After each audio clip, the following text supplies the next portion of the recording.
नमस्कार दोस्तों, सभी का स्वागत है मेरे इस चैनल पर। तो जैसा कि आप थंबनेल में देखे होंगे कि लगभग 40,000 पद जो है वो पुलिस विभाग में उसका आने वाला है, भर्ती आने वाली है। तो आप भी चौंक गए होंगे कि इतनी भर्ती अचानक से कैसे।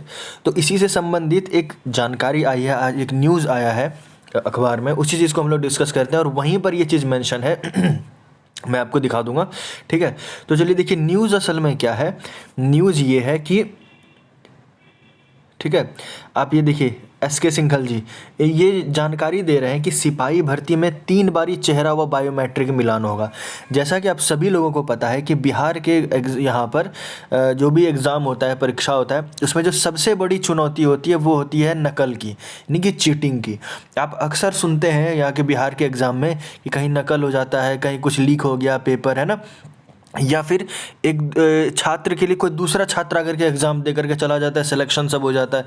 तो इन सब चीज़ों को रोकने के लिए, चूँकि बिहार में ये चीज़ ज़्यादा होता है, तो इसी के ऊपर जो है ये एक न्यूज़ आया कि जो सिपाही भर्ती जितने भी आगे होने वाली है उसमें 3 बारी चेहरा व बायोमेट्रिक मिलान होगा। 3 बारी, यानी कि एक बारी जब आप एग्ज़ाम देने जाओगे उस समय होगा आपका चेहरा का फेस रिकॉग्निशन भी होगा और बायोमेट्रिक जो नॉर्मल होता है।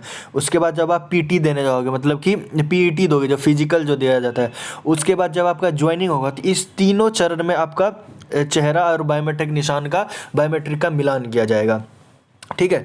तो इसी चीज़ के लिए ऊपर हम लोग देख लेते हैं ये वीडियो में क्या है, और यहीं पर ही जानकारी मिलती है हम लोगों को भर्ती के बारे में, लगभग 40,000 पोस्ट के बारे में। आइए उसको पढ़ लेते हैं, जानकारी ले लेते हैं। तो शुरुआत होती है कि यहाँ से देखिए, सिपाही भर्ती की परीक्षा देने वाले अभ्यर्थी अब 3 बारी चेहरा और उंगलियों का बायोमेट्रिक मिलान होगा।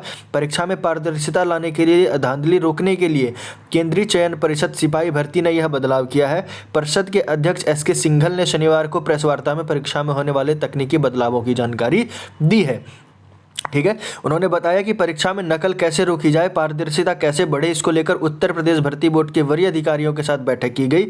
इसमें एक दूसरे राज्य के बेहतर तकनीकों को अपनाने पर विचार विमर्श हुआ।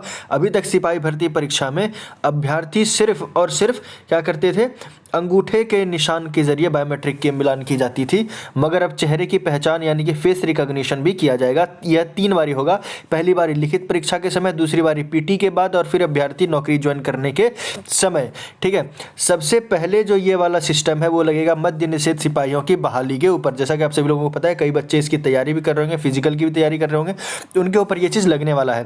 तो केंद्रीय चयन परिषद सिपाही भर्ती के तहत 6 विभागों के पुलिस 6 विभागों के सिपाहियों का चयन किया जाता है।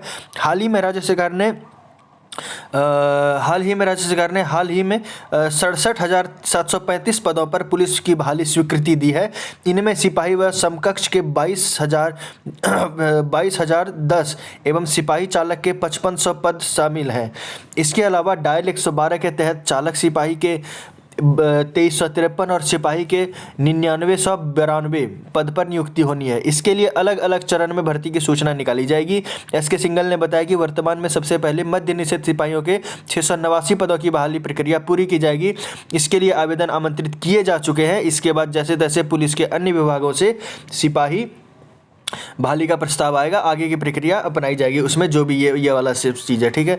तो यानी कि टोटली में क्या है, आप देख सकते हो यहाँ पर ये हेडलाइन क्या लिखा हुआ है कि 22,000 सिपाही एवं 5500 चालक सिपाही के पद किए गए हैं स्वीकृत। इन पर चरणवार की जाएगी बहाली, और 9,992 सिपाही और 2,353 चालक सिपाही के पद पर नियुक्ति होगी डायल 112 के लिए दूसरे चरण के तहत।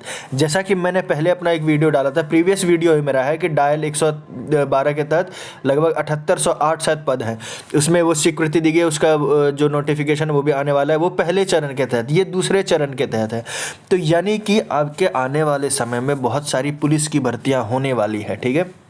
तो आप लोग अपनी तैयारी को और सशक्त कर लीजिए, और जो भी कोई ऐसी इन्फॉर्मेशन मुझे मिलती है मैं आप सभी के समक्ष उसको लाने का ज़रूर प्रयास करूँगा। किसी भी तरीके का कोई भी कन्फ्यूज़न हो तो कमेंट में ज़रूर लिखिए, और अगर ये अच्छा लगे चैनल का जो भी मेरा काम है तो लाइक शेयर एंड सब्सक्राइब जरूर करिए, वीडियोस को फैलाइए, मुझे मदद करिए, मेरे चैनल को मदद करिए, ठीक है।